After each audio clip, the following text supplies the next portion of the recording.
Bonjour à tous, j'espère que vous allez bien et que vous avez passé une bonne semaine. Alors nous sommes le lundi 20 décembre, la promo de Noël est finie sur Arsens. Merci à tous ceux qui sont venus et qui me font confiance pour ces formations. J'ai déjà vos retours, c'est super. Je souhaite que vous vous fassiez plaisir, évidemment. Le but, c'est vraiment d'apprendre et de se faire plaisir et d'avoir une production qui vous plaise. Voilà, qu'est-ce que je voulais vous dire? Donc nous sommes le lundi 20 décembre, bientôt c'est Noël, donc la semaine prochaine je ne ferai pas de vidéo. De toute façon vous serez tous en famille au moment des fêtes, voilà, on pense à autre chose. Et puis moi je vais partir un petit peu en vacances, donc je vous retrouverai le lundi, je crois c'est le 3 janvier. Voilà, on se donne rendez-vous le lundi 3 janvier. Voilà, qu'est-ce que j'avais à vous dire? Merci aux nouveaux abonnés qui arrivent sur la chaîne et qui me découvrent, qui découvrent les formations, qui découvrent toutes ces vidéos gratuites. Et puis la pédagogie que j'applique et qui, semble-t-il, vous plaît. Donc ça, c'est super. Merci aux anciens abonnés qui sont toujours là, qui me font toujours des tout gentils commentaires. J'adore les commentaires, n'hésitez pas à me mettre ces commentaires, ça fait avancer la chaîne, puis ça me donne peut-être d'autres idées pour la suite. Et puis n'hésitez pas à me mettre des pouces, c'est toujours pareil, pour faire que la chaîne se développe de plus en plus. Et puis qu'est-ce que je voulais vous dire? Oui, alors sous la vidéo, vous avez toujours, vous regardez pas trop, ou parfois vous savez pas trop faire, vous avez ouvrir la description. Il y a une petite phrase, c'est marqué ouvrir la description. Quand vous cliquez sur ouvrir la description, vous avez accès à toute la description de la vidéo, et puis vous avez accès à tous mes liens. Donc ça peut être utile, voilà. Je vois qu'il y en a certains qui balbutient un petit peu sur YouTube et c'est bien normal, donc je suis là aussi pour expliquer. Voilà, qu'est-ce que j'avais à vous dire? Écoutez, je crois que c'est tout. Si, quand même, avant la fin de la vidéo, si j'oublie, je vais vous souhaiter quand même de joyeuses fêtes de Noël. Je vais vous souhaiter le meilleur pour ce début de nouvelle année, un bon réveillon, de bons moments en famille, profitez de tous ces moments qu'on a passés ensemble, chargés d'amour, de paix. On en a vraiment besoin en ce moment. Et profitez de l'instant présent. Quittez vos soucis, quittez vos tracas, restez que dans l'instant présent. Vous savez que pour moi c'est important et c'est quelque chose que je fais régulièrement. Je fais beaucoup de méditation et j'essaye de rester vraiment dans l'instant présent, bien aligné. Toujours dans l'amour, je me coupe de tout ce qui est anxiogène, ça ne sert à rien, ça ne fait pas avancer le schmilblick, bien au contraire. Il faut vraiment essayer de distribuer le plus possible d'amour, de joie, de paix autour de nous, de manière à ce que les personnes qui sont les plus atteintes par toute cette crise qu'on est en train de vivre, essayent de la vivre beaucoup moins dans le stress et dans le spleen. Voilà, essayons vraiment d'élever nos vibrations d'amour, de paix, de joie, et dans la création, et dans la créativité, dans la peinture, c'est un échappatoire extraordinaire. Voilà, le but de cette vidéo, je ne vous en ai même pas parlé. Donc ça va être d'utiliser tous les petits bouts de pastel qui vous restent. Souvent dans les boîtes, il nous reste des miettes de pastel et vous avez tendance à les jeter. On a tendance à les jeter. Ne les jetez pas, je vais vous montrer une astuce. Voilà, j'espère que cette introduction n'a pas été trop longue. Je vous dis à tout de suite pour cette vidéo. Donc comme je vous le disais, lorsqu'on se retrouve avec des pastels secs, on parle du pastel sec, lorsqu'on se retrouve avec des pastels secs, des tout petits bouts comme ça, souvent on a tendance à plus les utiliser, à les jeter ou ça reste dans des boîtes. Eh bien je vais vous montrer comment est-ce qu'on peut les réutiliser, les mélanger ensemble et fabriquer un autre pastel. Ça peut être intéressant. Alors là on va partir, moi j'avais des bouts de pastel jaune, des bouts de pastel rouge, donc on va essayer de faire un orangé en fait, et un pastel orangé. Imaginons que j'ai plus d'orangé, vous voyez là j'ai mon orangé, j'en ai quasiment plus, donc j'avais des bouts de jaune, des bouts de rouge, donc je vais créer un pastel orangé. De quoi j'ai besoin? J'ai besoin alors là je les ai mis sur une petite assiette, hein, juste pour que vous les voyez pour la vidéo. Mais je vais avoir besoin en fait d'une plaque de verre, toute simple. Hein. En fait, moi j'ai pris cette plaque de verre sur un petit cadre, un sous-verre qui n'était plus du tout utile. Donc vous prenez une plaque de verre, comme ça glisse bien, c'est bien, on voit bien ce qu'on fait et la poudre se fait bien. Soit une pierre, soit bon, un objet, un pilon c'est bien, mais j'en ai pas. Soit un objet là qui va permettre d'écraser la poudre et vous allez avoir besoin d'un liant. Bon, moi j'ai pris du lait, n'importe quel lait, hein, ça fera l'affaire, et pour avoir un tout petit peu de lait pour faire le liant. Il me faut également un petit couteau, une spatule je veux dire. Une spatule, je vais récupérer ma spatule, là voilà. Il me faut une spatule, là je la mets bien droite, voilà, pour bien mélanger ma poudre. Et puis il nous faudra également un petit peu de sopalin. Voilà, je vous montrerai après pourquoi. Donc on va tout de suite prendre le jaune et le rouge. Donc je vais poser mes bouts de... Voilà, c'est même pas le même jaune, hein. Bon, vous le voyez peut-être pas à la caméra.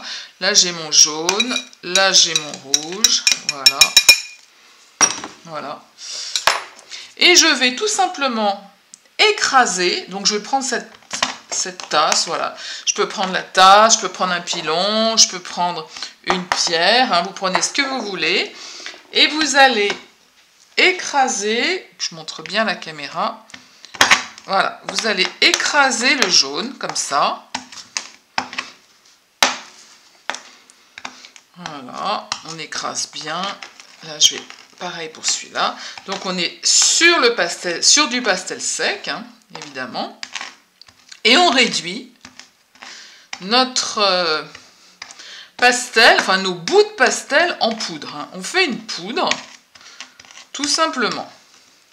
Faites en sorte que ce soit vraiment bien en poudre, qu'il ne reste pas des miettes. Essayez d'écraser le plus possible de manière homogène. Voilà. Vous faites pareil pour le rouge. Enfin, le rouge, vous pourriez très bien prendre s'il vous reste par exemple des bouts de pastel jaune avec des bouts de pastel bleu. Eh bien, vous pouvez très bien également créer un pastel qui sera vert. Alors, le vert sera plus ou moins foncé, selon que vous mettez, évidemment, plus ou moins de bleu. Vous allez faire un vert clair si vous mettez un tout petit peu de poudre de pastel bleu dans votre poudre de pastel jaune. Vous ferez un bleu foncé, pas un bleu foncé, vous ferez un vert foncé si vous mettez beaucoup de bleu, de poudre de bleu et du jaune.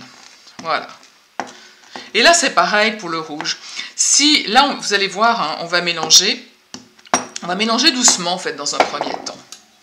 Je vais prendre mon jaune, comme ça, avec la spatule. Commencer à mettre mon rouge. Voilà. Et je vais mélanger. Je vais essayer d'avoir un orangé qui soit un petit peu homogène, qui ne soit pas trop foncé. Donc, je vais prendre tout mon jaune. Vous savez, c'est comme lorsqu'on fait des mélanges sur la palette. Hein. Vous savez très bien qu'on démarre par la tonalité la plus claire, la plus lumineuse, dans laquelle on vient mettre la tonalité la plus foncée. Donc là, c'est ce que je fais avec la poudre pour créer ce pastel. Je vais amener tout doucement mon rouge, de manière à bien contrôler l'orangé que je veux. D'accord ? Si vous sentez que votre pastel n'est pas suffisamment écrasé, là il l'est, hein, je pense. Vous pouvez en remettre une petite couche comme ça. Voilà. On va remettre un petit peu de rouge encore.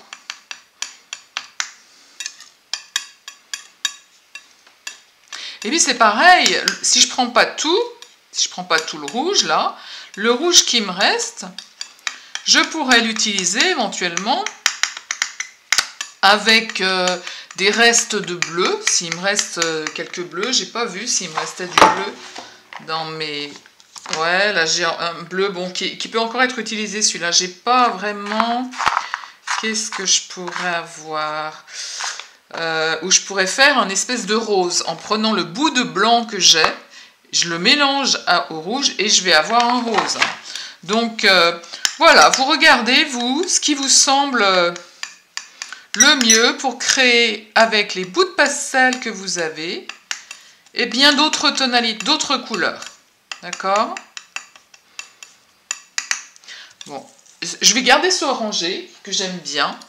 Je vais pousser mon rouge, là, que je ne vais plus utiliser. Et dans cette poudre-là, je vais ajouter un tout petit peu de lait.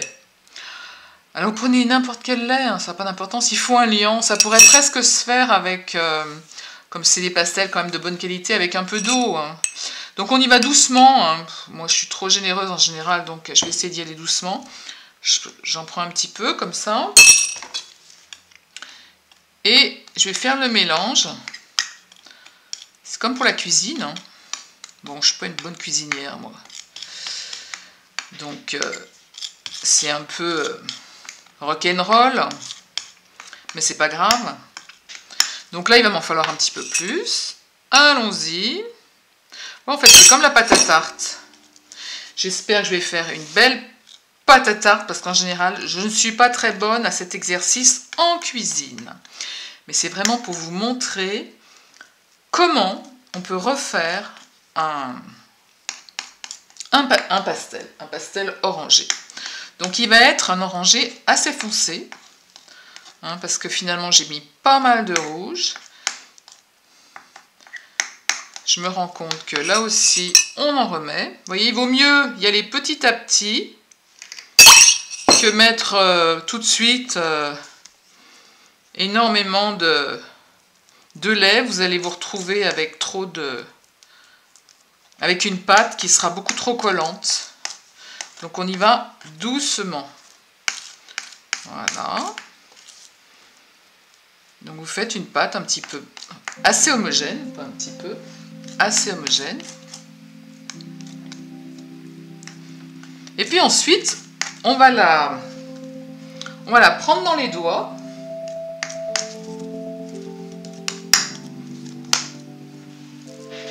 On va la prendre dans les doigts, on va la malaxer en fait, la modeler comme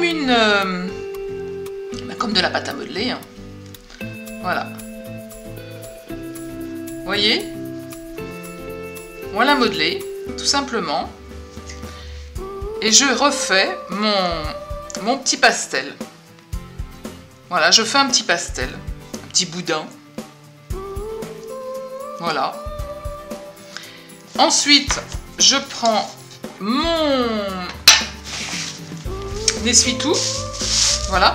En fait, ça va être pour enlever l'excédent d'humidité sur mon pastel. D'accord? Voilà, vous enlevez un peu l'excédent. Vous appuyez pas, hein. Vous modelez comme ça, comme si vous alliez faire votre pastel. Ça enlève l'excédent. Et ensuite, alors c'est là où vous allez trouver ça moins drôle, eh bien il va falloir attendre 24 heures afin que votre pastel sèche. Afin que votre pastel sèche. Évidemment, je ne vais pas attendre ces 24 heures avec vous. Voilà. Alors là, il se casse un petit peu, donc parce que je l'ai trop... Alors on recommence, hein. Ça fait comme de la pâte à modeler. Voilà. On peut de nouveau le rouler. J'ai peut-être trop séché, on va voir. On va voir. Voilà. Ça reste friable, hein, c'est ça. Hein. Voilà. Je vais pas trop le toucher. Je vais le laisser sécher ici pendant donc 24 heures.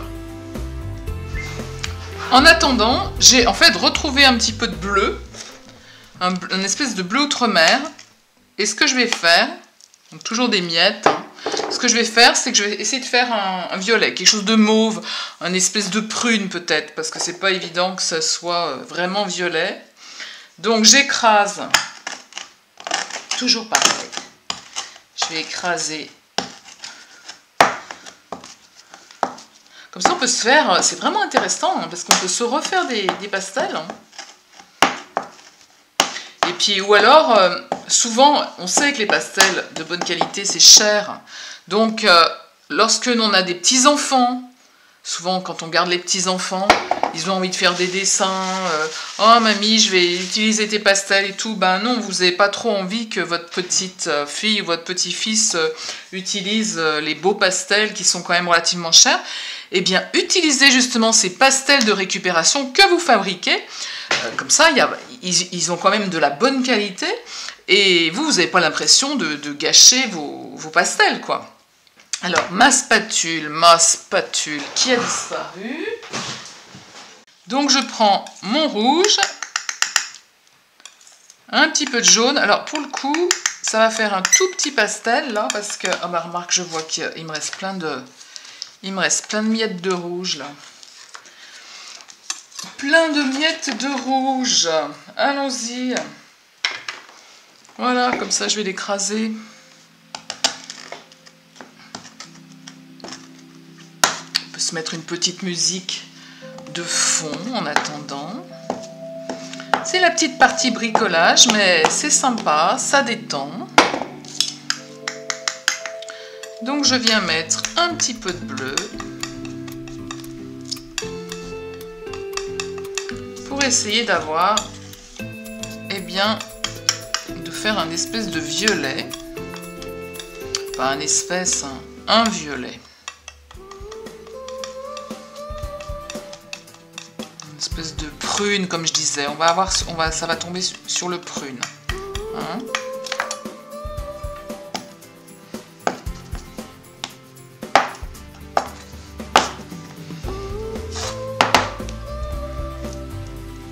Souvent, vous voyez aussi dans des... je vais vous montrer, je vais aller les chercher. J'y avais pas pensé avant la vidéo, mais je vais aller les chercher si je les retrouve. On va faire un jour des pastels justement avec plein de couleurs. Le pastel a été fabriqué avec plein de couleurs et du coup lorsque vous l'appliquiez vous aviez plusieurs nuances. Si vous voulez créer ce genre de pastel, vous n'êtes pas obligé de mélanger de manière autant homogène. D'ailleurs je vais vous les montrer tout de suite. Voilà, c'est ce genre de pastel. J'espère que vous voyez bien. Vous voyez, ils ont par exemple celui-ci.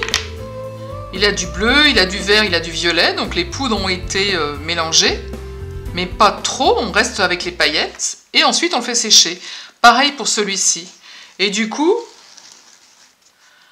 lorsqu'on travaille, eh ben, on a plusieurs teintes qui viennent s'appliquer. Vous voyez, j'ai autant du vert que du bleu, que tout d'un coup un bleu foncé. Ça peut être rigolo, hein? En général, les enfants aiment bien ça. Regardez là, c'est pareil. C'est sympa, hein? Devez vous dire quel gosse. Mais oui! C'est sympa, j'adore.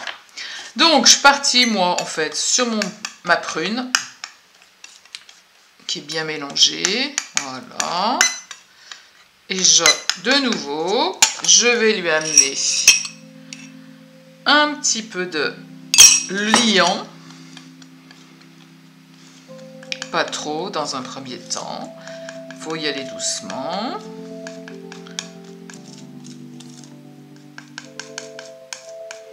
Alors, vous voyez là, cette pâte est particulièrement liquide, donc quand elle est trop liquide comme ça, eh bien on va rechercher de nouveau de la poudre.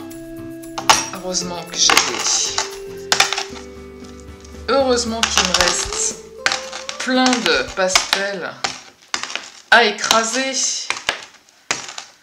Parce que je sais pas quoi en faire, moi aussi je devrais. Alors, je suis pas pastelliste, j'en fais pas autant, donc ça me donne l'occasion de faire les vidéos, mais sinon je sais pas des exercices que je fais tous les jours, ça. Par contre, comme je vous l'expliquais, moi je trouve que, bon, si j'avais des petits-enfants, peut-être que ça je le ferais, parce que je trouve ça bien que même les enfants travaillent avec du matériel de qualité, quoi. C'est comme pour la nourriture. Pas manger n'importe quoi et savoir qu'on mange quelque chose qui est local, qui vient du vivant. Voilà. Voilà. Donc ensuite, je récupère ma pâte, vous voyez. Je récupère ma petite pâte. Voilà. Et je fabrique. Donc, voilà. Je vais me mettre sur un sopalin, comme tout à l'heure. Voilà, je vais récupérer celui-ci. Et j'ai fait donc un pastel couleur prune. Voilà. Et je vais le faire sécher. Et donc on va aussi attendre 24 heures. Moi, je vais attendre 24 heures. Mais pas vous. Voilà, les pastels que j'ai réalisés il y a 24 heures sont secs. Alors, j'en ai cassé certains bouts. Parce que, évidemment, que c'est pas la même qualité hein, que ce que vous avez dans vos boîtes, hein, évidemment. Hein. Là, j'ai la boîte de pastels. Lorsque je récupère ces pastels qu'on a fabriqués, on n'a plus du tout la douceur hein, de la craie qu'on a initialement sur des pastels qui ont été... qui sont vendus dans le commerce et qui n'ont pas été retouchés. Donc ça, comme je vous l'explique, hein, c'est pour vous refaire d'autres teintes, mais ensuite peut-être à utiliser, peut-être avec des enfants, ou faire des ébauches vous, également avec de l'eau, on peut voir ça ensemble, parce que quand on passe son doigt sur le pastel, on n'a pas tout à fait la même texture. Hein. Si on le casse, à l'intérieur, on va avoir la même texture. Alors, je prends un papier tout simple pour que vous vous rendiez compte. Vous voyez, si j'utilise simplement l'arête, comme ça, alors tout dépend comment je le tourne. Hein. Par moment, j'ai quelque chose qui ne va pas s'imprimer, et puis par moment, j'ai de nouveau ma craie qui va s'installer. Hein. Et ensuite, on peut faire estomper, pardon, je cherche mes mots, on peut estomper évidemment. Pareil donc pour la craie que j'ai fait là qui est d'un ton prune. Alors quand on regarde bien, je ne sais pas si vous le voyez bien à la caméra, mais donc ça n'a pas été extrêmement bien mélangé, hein. On dit bien que c'est quand même quelque chose qui est très artisanal, donc je vais autant avoir du rouge que du bleu à l'intérieur. Hein. Voilà, je peux réutiliser ma craie, je peux la recasser des petits bouts, voilà. Je réutilise ma craie. Pensez, lorsque si vous êtes amené à faire ce genre d'essai, faites peut-être des craies un tout petit peu plus grosses. Voilà. Moi, pour les besoins de la vidéo, puis c'est vrai que j'en avais pas énormément de casser. Pour les besoins de la vidéo, j'ai fait des choses très petites, hein, mais essayez de voir ce que vous pouvez, si vous pouvez pas faire des choses un petit peu plus grosses. Donc là, comme je vous l'explique, ça c'était le vert que j'avais fait, j'ai mélangé le bleu et le orange, et j'ai obtenu cette espèce de craie dans les tons de vert kaki. Si je l'applique comme ça, comme je l'ai pas cassé, vous voyez, il ne se passe rien parce qu'il y a une espèce d'après, une espèce de film qui s'est fabriqué. Donc il faut en fait le casser à l'intérieur et on a ensuite toute la matière qui vient se mettre. D'accord ? Donc, bon, pourquoi pas, ça peut être intéressant également à réutiliser pour des ébauches avec l'eau. Hein. Je ne sais pas si ceux qui me suivent aujourd'hui ont vu la vidéo sur le pastel sec en l'utilisant à l'humide. C'est intéressant. Je vais vous remontrer juste un petit exemple. Donc, je prends un peu d'eau, un pinceau, je vais reprendre un bout de papier. Imaginons que vous ayez une ébauche, un croquis à faire avec, je sais pas, on va imaginer un paysage, voilà, donc avec devant de l'herbe, voilà, on peut réutiliser le orangé pour faire quelque chose un petit peu plus kaki devant, on peut se remettre là-bas un deuxième plan.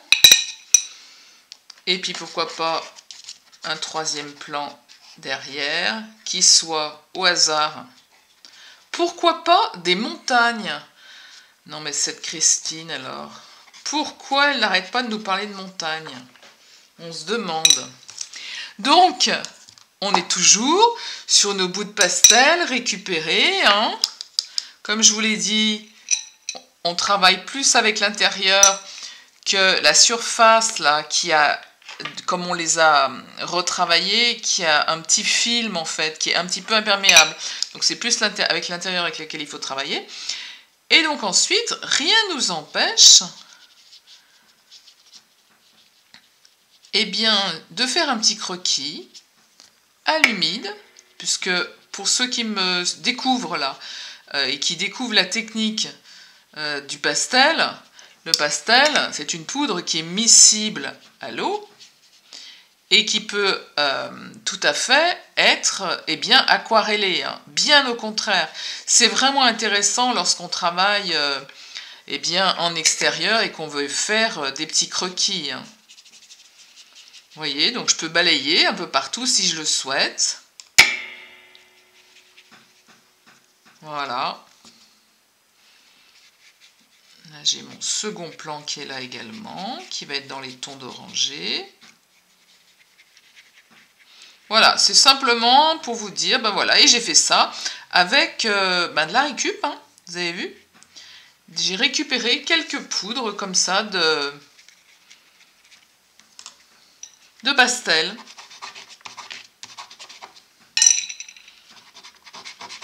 Et ça y est, je peux plus m'arrêter.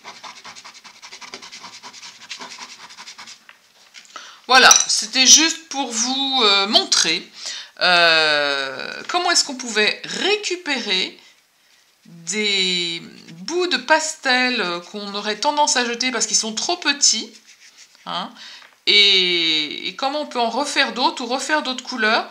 Bon, après, comme je vous dis, on n'a peut-être pas la même qualité, donc ça peut servir à des petites ébauches comme ça, des petits croquis, ou ça peut servir pour les enfants, c'est tout à fait intéressant. Voilà, eh bien écoutez, j'espère que cette petite astuce vous aura plu. Je vous dis à très bientôt. Alors je vous dis surtout maintenant, là je vais partir en vacances. Hein, je vous souhaite de nouveau de joyeuses fêtes de Noël, des bonnes fêtes de fin d'année. Et je vous dis, moi je vous donne rendez-vous le lundi 3 janvier, puisque je vais partir un petit peu également en vacances. Voilà, à bientôt.